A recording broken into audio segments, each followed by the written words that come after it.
UK से सस्ती scotch whisky और जैगुआर लैंड रोवर जैसी कारों के आने का रास्ता साफ हो गया है। बिल्कुल आम शब्दों में आपको बताएं तो भारत और यूके के बीच फ्री ट्रेड एग्रीमेंट को लेकर डील फाइनल हो गई है। ज़्यादा डिटेल के लिए बात करते हैं लक्ष्मण रॉय से। लक्ष्मण जी बताइए, ये कितना अहम है और क्या क्या इसकी अलग अलग कड़ियाँ हैं? देखिए, ये काफ़ी महत्वपूर्ण है क्योंकि ये करीब कहें तो आप पिछले 4-5 साल से डील की बातचीत चल रही थी। बीच में यूके में इलेक्शन हो गया तो फिर ये सारा कुछ ठंडे बस्ते में चला गया था और अब महज एक हफ्ते में 2 बार उद्योग वाणिज्य मंत्री पीयूष गोयल यूके का दौरा करते हैं, उस डील को सील कर दिया जाता है, ऐसा हो तय कर दिया जाता है। ये अपने आप में बड़ी खबर इसलिए है क्योंकि इंडिया यूके के बीच फ्री ट्रेड एग्रीमेंट का मतलब जो हुआ, सामान्य भाषा में कहें तो यूके से जो सामान आएगा उस पर हम या तो इम्पोर्ट ड्यूटी नहीं लगाएंगे तो कम लगाएंगे। इसी तरीके से यूके से जो सामान जाएगा, यूके जो सामान जाएगा भारत से, तो यूके भारत के सामान पर या तो इंपोर्ट ड्यूटी नहीं लगाएगा तो कम लगाएगा। तो ये कम कैसे करेगा? तो किस्तों में कम करने का प्रावधान होता है। जो ये फ्री ट्रेड एग्रीमेंट है, इसमें जो आम लोगों के इस्तेमाल की चीज़ों से उदाहरण देकर के समझाऊं तो मिसाल के तौर पर स्कॉच विस्की को ले लीजिए, वाइन को ले लीजिए, जिस पर अभी करीब 150% की इंपोर्ट ड्यूटी लगती है। मान लीजिए 10,000 का एक वाइन आ रहा है तो उस पर आपको 25,000 यहाँ चुकाना पड़ेगा क्योंकि 150% इंपोर्ट ड्यूटी यहाँ पर लग गई है। अब उस पर इंपोर्ट ड्यूटी कम हो जाएगी। ये फ्री ट्रेड एग्रीमेंट के तहत इस तरह की चर्चा हुई थी, चूंकि अभी पूरी डिटेल नहीं निकल कर आई है, लेकिन संभावना है कि इस पर सहमति बनी है। इसी तरीके से यूके से जो लग्जरी कारें होती हैं, जैसे जगुआर लैंड रोवर जैसी कारें, जब यहाँ पे इंपोर्ट होती है तो भारत उस पर 100% की ड्यूटी लगाता है। जितनी कीमत होती है उसकी दोगुनी कीमत यहाँ पर देनी पड़ती है। अब वो उतनी कीमत आपको नहीं देनी पड़ेगी क्योंकि वहाँ भी किस्तों में इंपोर्ट ड्यूटी सरकार कम कर लेगी। इसी तरीके से diamond, gold, silver, petroleum product पर भी इंपोर्ट ड्यूटी भारत सरकार घटाएगी। ऐसा नहीं कि सिर्फ भारत सरकार घटाएगी, भारत से जो एक्सपोर्ट होता है यूके की तरफ, garment, leather product, footwear product, इन सब पे यूके वहां पे इंपोर्ट ड्यूटी कम करेगा। इससे फायदा क्या होगा कि यहाँ के जो लेदर इंडस्ट्री है, गारमेंट इंडस्ट्री है, उनको यहाँ पे फायदा मिलेगा, अपना बड़ा बाजार मिलेगा, दूसरे देशों से आसानी से कंपीट कर सकेंगे। सिर्फ सामानों का आदान प्रदान नहीं, दूसरे मोर्चे पर भी राहत मिलती है। मिसाल के तौर पर जॉब वीजा जो दिया जाता है, यूके उस जॉब वीजा के शर्तों को आसान करेगा, संख्या बढ़ाएगा, तो भारत के लोग वहां जॉब करना चाहते तो उनको आसानी से जॉब मिल सकेगा। फाइनेंशियल सर्विसेज सेक्टर में दोनों देशों में आदान प्रदान ज्यादा होगा, तो एक दोनों देशों के बीच में कारोबार के मोर्चे पर, रोजगार के मोर्चे पर और ज्यादा व्यापक रिश्ते होंगे। इस पूरे डील का मतलब ये हुआ, अभी $10.5 बिलियन का एक्सपोर्ट होता है भारत से यूके में, और यूके से भारत में $7 बिलियन का इंपोर्ट होता है। तो देख सकते हैं कि कितना बड़ा कारोबार यहां पर होता है। हाँ, एक तकनीकी चीज बता दूं कि डील अभी हुई है, डील पर दस्तखत नहीं हुआ। दस्तखत होने से पहले क्या होता है कि डील के कानूनी पहलुओं पर गौर किया जाता है, उसके बाद एक आध महीने के भीतर दस्तखत हो जाएगी। दस्तखत होने के 2 से 3 महीने के भीतर ये जमीन पर लागू हो जाएगी। चलिए, तो लक्ष्मण जी ने बता दी डील की मोटा मोटी तस्वीर। लंबे समय से बातचीत चल रही थी और इस पर ज़्यादा बात करने के लिए हमारे साथ GTRI के फाउंडर अजय श्रीवास्तव जुड़ गए हैं। अजय जी, बहुत बहुत स्वागत है आपका CNBC आवाज़ पर। सबसे पहले तो ये बताइए कि आप लोगों के ट्रेड के लिहाज से ये डील कितनी बड़ी, कितनी अहम है और क्यों अहम है? देखिए, काफी दिन से नेगोशिएशंस हो रहे थे, लास्ट ईयर ही कंक्लूड होने वाले थे, तो बहुत अच्छा लग रहा है सुनकर कि ये कंक्लूड हो गया है। नंबर 1, अभी डिटेल्स आने के बाद में हम बताएंगे कि क्या हुआ है, लेकिन 2 बड़ी चीजें हैं कि दोनों के बीच में अच्छा व्यापार है। गुड्स और सर्विसेज को मिलाकर करीब $45 बिलियन का व्यापार होता है, और इंडिया की जो प्रोडक्ट्स हैं, जैसे लक्ष्मण जी ने भी बताया, वो काफी प्रोडक्ट्स हैं, टेक्सटाइल्स है, लेदर है, और भी काफी चीजें हैं, जो कि यूके में टैरिफ्स काफी अधिक हैं, 4 से 16% टैरिफ्स हैं। देखिए, textiles, apparel, footwear, carpets, car, marine products और फ्रूट्स बहुत सारे, तो करीब 5 बिलियन के ऐसी एक्सपोर्ट्स हैं इंडिया से यूके को जाते हैं, जहां पर यूके में काफी अधिक टैरिफ्स थे। अब FTA होने पर ये टैरिफ हम आशा करते हैं कि 0 हो जाएंगे, तो इंडिया का एक्सपोर्ट्स इन सब चीजों में बढ़ेगा। ऐसे जो यूके से जो आ रहा है इंपोर्ट्स हमारे यहाँ, उसमें से 1/3 इंपोर्ट तो सिल्वर का ही आता है। अब हमको देखना है कि अगर इंडिया ने सिल्वर में टैरिफ कितना कम किया है, 0 तो नहीं किया होगा। अगर किया है तो उनको काफी फायदा होगा। जो स्क्रैप है, मेटल स्क्रैप बहुत सारा उनके यहाँ से आता है, पेट्रोलियम प्रोडक्ट्स आते हैं, विस्की आती है $373 मिलियन की, तो इन सब चीजों पर उनका एक्सपोर्ट इंडिया को बढ़ेगा। दूसरी जो बड़ी चीज है, ये हमने साथ में साइन किया डबल कंट्रीब्यूशन कन्वेंशन। क्या होता था, जो वर्कर्स जाते थे इंडिया के यूके को या यूके के इंडिया को आते थे, उनका सोशल सिक्योरिटी जमा करते थे, लेकिन उसका उनको फायदा नहीं मिलता था, क्योंकि कभी इंडिया में रहते थे, कभी यूके जाते थे, तो कहाँ पर अकाउंटिंग हो, तो वो सब प्रोसेस कर लिया गया है। और ये भी अनाउंस किया गया है कि एफटीए के साथ में हम लोग डबल कंट्रीब्यूशन कन्वेंशन भी साइन करने वाले हैं। तो दोनों मिलाकर अच्छी चीज़ है। और अगर क्रिटिकल पॉइंट कहें तो मैं केवल एक ही पॉइंट कहूँगा कि एक एलिफेंट इन द रूम अगर हम कहें तो वो हुआ तो करता था कार्बन बॉर्डर एडजस्टमेंट टैक्स। तो मैं बहुत ही इंटरेस्टेड हूँ जानने में कि इंडिया ने उसको कैसे डील किया है। अगर इंडिया ने उसका कुछ उसके लिए कोई सिक्योरिटी ले ली है तब तो ठीक है, नहीं तो फिर इंडियन गुड्स तो यूके में वो लोग टैरिफ चार्ज करेंगे, जो सीबैम टैरिफ होगा, उनके गुड्स जीरो टैरिफ पर आएंगे। तो मैं आशा करता हूँ कि भारतीय टीम ने इसका कुछ ना कुछ निदान निकाल लिया होगा। अजय सर, मैं लक्ष्मण बोल रहा हूं। अभी तक तो इसकी डिटेल बिल्कुल निकल कर सामने नहीं आई है। तो अगर मैं आपसे पूछूं कि किस किस सेक्टर को इस डील से फायदा होगा, भारत के सेक्टर के हिसाब से देखें तो आपको क्या लगता है सबसे ज्यादा बेनिफिशियरी सेक्टर कौन सा होगा? देखिए जो हमारे काफी जो एक्सपोर्ट्स हैं वो तो वहाँ आधे, अगर 12 बिलियन का एक्सपोर्ट हम देखें पिछले साल का, तो उसमें आधे एक्सपोर्ट तो वहाँ ऑलरेडी जीरो एमएफएन टैरिफ पे जाते हैं, उनको एफटीए का फायदा नहीं होगा। जिन सेक्टर में वहाँ यूके में एमएफएन टैरिफ जीरो नहीं है, उन सेक्टर में फायदा होगा। वो सेक्टर जैसे मैंने नाम बताया, textiles, apparel, footwear, carpets, cars, marine product, fruits, ये करीब 5 बिलियन के आसपास इंडिया का एक्सपोर्ट वहां पर जाता है। इनमें यूके का टैरिफ जो है 4 से 16% है, जो कि उनके हिसाब से काफी अधिक है। ये अगर कम होता है तो हमारे एक्सपोर्ट्स को जंप मिलेगा। लेकिन इसमें ध्यान देने वाली बात यह है कि ये जंप ऑटोमेटिक नहीं होगा। जैसे कि यूके जो है ये डेवलप्ड कंट्री है, उनके पर कैपिटा इनकम करीब $47,000 के आसपास है। तो उनको हम कोई भी चीज बेचेंगे ना, तो केवल कॉस्ट के बेसिस पे नहीं बेच सकते हैं, high quality, top class quality must be insured. तो टेक्सटाइल, एपरल, फुटवेयर जो भी जाएगा, उसमें जो एक्सपोर्टर अच्छी क्वालिटी वाले होंगे, टॉप क्वालिटी वाले, उनके एक्सपोर्ट में इजाफा होगा। और जो लोग नॉर्मल क्वालिटी या लोअर क्वालिटी वाले होंगे, उनको शायद फर्क नहीं पड़ेगा। एक सवाल और आ चुका है, एफटीए के तहत उधर के सामान पर हम लोग भी इंपोर्ट ड्यूटी घटाएंगे, चाहे जीरो करेंगे, तो हम लोगों के लिए कौन से सेक्टर के लिए थोड़ा सा कंसर्न हो सकता है? अब ये डिटेल आने में पता चलेगा कि हमने किस चीज में कम की, अभी पता नहीं है। लेकिन देखिए, उनका 1/3 जो इम्पोर्ट, उनका जो सामान आता है हमारे यहाँ गुड्स में, 1/3 तो केवल ये सिल्वर आ जाती है $2.7 बिलियन की। अब सिल्वर में हमने जैसे यूएई में कम कर दिया था, लेकिन बाद में हमें काफी परेशानी देखनी पड़ी। अब देखना पड़ेगा कि यहाँ पर भारत सरकार ने कम किया है कि नहीं किया है। मेरे हिसाब से तो मुश्किल है करना कम, लेकिन कुछ कह नहीं सकते हैं। फिर मेटल स्क्रैप बहुत ज्यादा आता है, पेट्रोलियम प्रोडक्ट्स बहुत सारे आते हैं, स्कॉच विस्की आती है लेकिन बहुत अधिक नहीं, करीब $373 मिलियन मेरे पास फिगर है लास्ट ईयर की, उतनी आती है। तो स्कॉच में भी एक सवाल जीरो तो नहीं जी। अजय, एक सवाल और, जो डबल कंट्रीब्यूशन कन्वेंशन एग्रीमेंट की जो बात की गई है, ये थोड़ा सा डिटेल में समझाइए। क्या ये माने कि यहाँ के लोगों का वहाँ जाकर जॉब करना ज़्यादा आसान हो जाएगा, इस तरह की व्यवस्था होगी?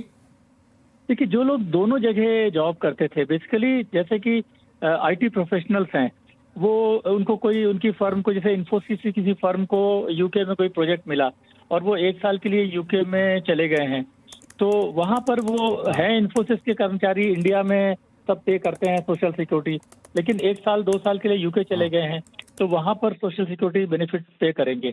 तो ये बिना एग्रीमेंट के डबल कंट्रीब्यूशन जो कन्वेंशन था, बिना इसके ऐसा होता था कि वो लोग पे करते थे लेकिन उनको मिलता नहीं था, क्योंकि हर कंट्री के लॉ में ऐसा होता है कि इतने मिनिमम साल आप रहेंगे तो आपको मिलेगा। तो अब ये हो गया है कि उनका एक कॉमन अकाउंट बनेगा, इंडिया में कितना जमा किया, यूके में जमा किया, और उसके हिसाब से उनको मिलेगा। तो ये एक अच्छा वेलकम स्टेप है। हालांकि बहुत बहुत धन्यवाद अजय सर हमसे बातचीत करने के लिए। तो जैसा कि अजय श्रीवास्तव जी कह रहे थे कि जब इसके डिटेल निकल के सामने आएंगे तो नेट हम लोग ये आकलन कर सकें किस किस सेक्टर के लिए कितने फायदे की बात है। तो लेकिन ये ज़रूर है कि एक ऐतिहासिक कदम है ऐसे समय में जब यूएस के साथ ट्रेड डील अंतिम चरण में हो, यूके के साथ ये ट्रेड डील किया जाना एक बड़ा संकेत देता है, वहाँ पर भी हमारे लिए बार्गेनिंग पावर बनाता है। बहुत बहुत शुक्रिया लक्ष्मण जी। बढ़ते हैं आगे खबरों में और अब बात करते हैं मॉक ड्रिल की। पहलगाम में आतंकी हमले का जवाब देने के लिए भारत हर तरीके से एक्शन में है। पाकिस्तान के साथ जारी तनाव के बीच तैयारी चल रही है। कल गृह मंत्रालय ने राज्यों को नागरिक सुरक्षा सिविल डिफेंस के लिए मॉक ड्रिल करने का निर्देश दिया था। आज मॉक ड्रिल को लेकर गृह मंत्रालय में अहम बैठक हुई। इसमें 244 जिलों में होने वाले मॉक ड्रिल की तैयारियों पर चर्चा की गई। इसमें सिविल डिफेंस के प्रतिनिधि शामिल थे। मॉक ड्रिल को लेकर देश के अलग अलग शहरों में आज से ही हलचल दिख रही है। सबसे पहले आपको दिखाते हैं ये मॉक ड्रिल है क्या और इसमें क्या होगा, बता रहे हमारे सहयोगी विपिन भट्ट। जी, मॉक ड्रिल के अंदर क्या होगा, तो मॉक ड्रिल में देखिए मैं आपको सिलसिलेवार बताता हूं, लेकिन पहले जो जानकारी है वो आपको दे देते हैं कि क्या अभी अनाउंसमेंट आई है। तो 7 मई बुधवार को ये मॉक ड्रिल होनी है। सरकार ने डेट अनाउंस कर दी थी और अब इस मॉक ड्रिल में शहरों के नाम भी आ गए, जगहों के नाम भी आ गए। तो देश के 244 जिलों में इस मॉक ड्रिल को किया जाएगा। तो बड़े शहरों में इसका काम होना है, 244 जिलों में फैला होगा। लेकिन जो प्रमुख शहर हैं उनके नाम मैं आपको बताऊंगा। लेकिन इसका मकसद क्या है? देखिए, मॉक ड्रिल का मकसद है हमले के लिए लोगों को अलर्ट करना, ताकि किसी भी स्थिति में, किसी भी तरह के हमले में देश की जनता अलर्ट पर रहे और उन्हें पता हो कि हमले के वक्त किस तरीके से अपने आप को बचाना है। अब इसके तहत होगा क्या क्या? सायरन की टेस्टिंग, यानी जब एयर रेड्स होते हैं, हवाई हमला हो या किसी और प्रकार का हमला हो, आमतौर पे हवाई हमले के दौरान ये होता है, तो सायरन बजता है और एयर रेड के सायरन के साथ अभ्यास करने की बात की। अगर सायरन बज रहा है तो देन आपका एक्शन क्या होना चाहिए, आपको क्या सुरक्षित जगहों पर जाना चाहिए, शेल्टर में छिपने का अभ्यास जो होता है सायरन बजने के साथ, वो कौन सी जगह होंगी जब आप किसी हवाई हमले से सुरक्षित होंगे। स्कूल दफ्तरों में सेफ जोन की पहचान कराई जाएगी कि अगर आप अपने दफ्तर में हैं, स्कूल में है, किसी और जगह है, तो सेफ जोन को आप कैसे पहचानेंगे और कैसे उस तक पहुंचेंगे। इसके अलावा हवाई हमले की सूरत के लिए ब्लैकआउट की ड्रिल। देखिए, जब ये तो हो गई दिन की बात या किसी भी 24 घंटे में कभी भी हमला हो, लेकिन अगर हमला रात को हो रहा है तो आमतौर पे ये रहता है कि ब्लैकआउट्स किए जाते हैं ताकि दुश्मन को वो इलाके ना दिख सके जहां पर बहुत ज़्यादा लाइट्स हों या ऐसे शहरी इलाके। कई बार ये होता है कि विमान इतनी तेज़ी से उड़ते हैं कि उनके रडार भी उस तरीके से चीज़ों को पकड़ नहीं पाते हैं। तो आज भी युद्धों में अगर रात की तरफ हवाई हमले हो रहे हैं, लाइट से सबसे इंपॉर्टेंट इंडिकेटर होता है, तब ब्लैकआउट्स की ज़रूरत पड़ती है, उसकी ड्रिल कराई जाएगी। मेडिकल इमरजेंसी के लिए ट्रेनिंग, अगर मान लीजिए किसी तरह की क्षति हो ही जाती है, किसी को चोट लगती है, कोई घायल होता है, तब किस तरीके से आप उस सिचुएशन को रिस्पॉन्स करेंगे, उसकी ट्रेनिंग दी जाएगी। सीपीआर, फायर सेफ्टी जानकारी दी जाएगी, तमाम वो चीज़ें जो किसी भी इमरजेंसी सिचुएशन को डील करने के काम आती है। इसके अलावा एक और चीज़, राशन पानी स्टोर करने को लेकर बताया जाएगा। जब युद्ध होता है तो कई बार इस तरह की परिस्थितियां बनती हैं जब आपके मार्केट्स बंद होते हैं या सप्लाईज रुक जाती हैं। ऐसे में जो एसेंशियल्स हैं, पानी हो गया, राशन हो गया, इनको कैसे स्टोर करना है ताकि किसी तरह का कोई पैनिक ना मचे, उसको लेकर बताया जाएगा। तो ये कुछ चीजें हैं जिस पर मॉक ड्रिल आधारित रहेगी। इसी की प्रैक्टिस लोगों को कराई जाएगी, उनको इसके बारे में बताया जाएगा। अब वो कौन से स्थान हैं, जैसे मैंने कहा 244 जिलों की बात हो रही है, लेकिन जो प्रमुख शहर है मैं उनका एक मोटा मोटा आइडिया आपको दे देता हूं। श्रीनगर ऑफ कोर्स सारी लड़ाई का केंद्र जो है, अगर होती है तो वो जगह है, वहां पर मॉक ड्रिल होगी। आपने अभी कुछ तस्वीरें भी देखी। अमृतसर, क्योंकि ये पूरी जो बॉर्डर है पाकिस्तान के साथ लगी हुई है, इंडिया की वेस्टर्न बॉर्डर, और दिल्ली उसमें शामिल है प्रमुख शहरों में जहां पर ये मॉक ड्रिल कराई जाएगी। इधर पटना, बिहार की राजधानी, यहां पर भी होगा। गांधीनगर, अहमदाबाद जैसे शहर, राजधानी गुजरात की, भोपाल, यहां पर मॉक ड्रिल कराई जाएगी। इन सभी मेजर स्टेट कैपिटल्स के अंदर होगी। मुंबई के अंदर होगा। मैंने कहा आपसे 244 डिस्ट्रिक्ट हैं, उसमें सभी बड़े शहर शामिल हैं। कोलकाता में भी मॉक ड्रिल्स होंगी, यानी चेन्नई में भी उसका नाम शामिल है। यानी ऑलमोस्ट ये पूरा देश, बेंगलुरु जैसा शहर, जहां प्रमुख शहर, प्रमुख संस्थान, गुवाहाटी, ये सब उसके अंदर शामिल है। ऐसे 244 जिलों को आइडेंटिफाई किया गया है जिसमें 7 मई को ये मॉक ड्रिल किया जाएगा। महाराष्ट्र में भी कल मॉक ड्रिल की जाएगी। क्या होगा इसमें, इस बारे में महाराष्ट्र के civil defence director Prabhat Kumar से बात की हमारे संवाददाता विवेक गुप्ता ने। मॉकड्रिल की डिटेल जानना चाहेंगे कि ये कौन कौन सी जगह पे मॉकड्रिल्स होगी, कितने लोग इन्वॉल्व हैं और किस तरह की मॉकड्रिल होगी सर ये? महाराष्ट्र में जो कोस्टल डिस्ट्रिक्ट्स हैं वहाँ पे ये हम मॉकड्रिल आयोजित करने वाले हैं। इसमें करीब हमारे पास 10,000 ट्रेंड वॉलंटियर्स इस मॉकड्रिल में कल पार्टिसिपेट करेंगे। और इसमें युद्ध की परिस्थिति हो या युद्ध जैसी कोई परिस्थिति हो तो इसमें एक सामान्य नागरिक उसमें खुद की रक्षा कैसे कर सकता है और अपने आसपास के लोगों की रक्षा कैसे कर सकता है, इसकी ट्रेनिंग जा सकती है। किसी तरह की जीवित हानि या किसी भी प्रॉपर्टी की हानि को कैसे मिनिमाइज किया जा सकता है और इसके कैसे जल्दी से जल्दी संबंधित को इसमें अलर्ट किया जा सके ताकि मदद पहुंच सके, इस तरह की ट्रेनिंग दी जाती है। सर ये जो मॉकड्रिल होगा वो भीड़ भाड़ इलाके या कि वाइटल इंस्टॉलेशन किस किस जगह पर सही होगी? आपने कोस्टल तो बोला ही बोला, मुंबई काफ़ी ज़्यादा हमेशा सेंसिटिव रहा है वाइटल इंस्टॉलेशन मुंबई में, कहाँ हो सकता है सर मॉकड्रिल? इसमें मुंबई में जो वार्ड सिस्टम के हिसाब से जो हमारे वॉलंटियर्स है वहाँ पे ऑपरेट करेंगे। और इसमें एक खास करके जो किसी सिचुएशन में जब वैसा लॉस एंड डैमेज की सिचुएशन होती है उस समय प्रॉपर्टी एंड पर्सन की रक्षा के लिए एक सिविलियन क्या कर सकता है उसकी हम उसमें मॉकड्रिल करके फीडबैक लेने वाले हैं। आतंकवाद के खिलाफ भारत की तैयारी को लेकर पाकिस्तान का संयुक्त राष्ट्र की शरण में जाने का जो दाव था वो उल्टा पड़ गया और संयुक्त राष्ट्र परिषद ने पाकिस्तान को न केवल लताड़ लगाई बल्कि उसकी परमाणु हथियारों के इस्तेमाल वाली धमकी को भी आड़े हाथों लिया। पहलगाम हमले के बाद आतंकवाद के खिलाफ भारत की तैयारी पाकिस्तान के गले की फांस बन गई है। वो संयुक्त राष्ट्र परिषद में गया तो था भारत के खिलाफ जहर उगलने, लेकिन यूएनएससी जाने का पाकिस्तान का दावा उसके लिए उल्टा पड़ गया। संयुक्त राष्ट्र परिषद ने न केवल आतंकवाद पर पाकिस्तान से सवाल पूछे बल्कि आतंकी संगठन लश्कर-ए-तौयबा की भूमिका को लेकर पाकिस्तान को जमकर लताड़ लगाई और यूएनएससी ने पाकिस्तान के फॉल्स फ्लैग नैरेटिव को सिरे से खारिज कर दिया। संयुक्त राष्ट्र परिषद ने पहलगाम आतंकी हमले की निंदा की और हमले के लिए जिम्मेदारों को सजा दिलाने पर जोर दिया। साथ ही धर्म के आधार पर टारगेट किलिंग पर भी चिंता जताई। इसके साथ ही पाकिस्तान के मिसाइल परीक्षण और परमाणु हथियारों की धमकी को भी तनाव बढ़ाने वाला बताया। यानी पाकिस्तान की भारत के खिलाफ की साजिश अंतर्राष्ट्रीय मंचों पर एक बार फिर नाकाम हो गई।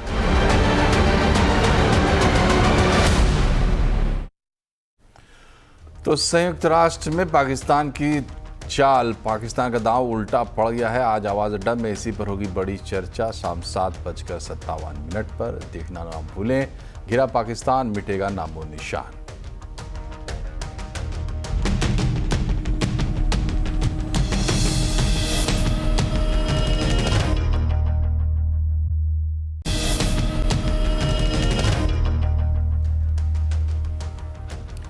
ब्रेक के बाद एक बार फिर से आपका स्वागत है। सेंसेक्स की वीकली एक्सपायरी पर बाजार में दबाव देखने को मिला।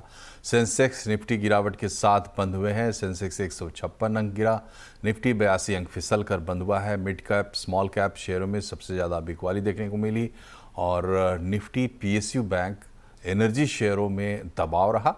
बैंकिंग, तेल गैस, फार्मा शेयरों में बिकवाली रही और इसके अलावा ऑटो इंडेक्स हल्की बढ़त पर बंद हुआ है।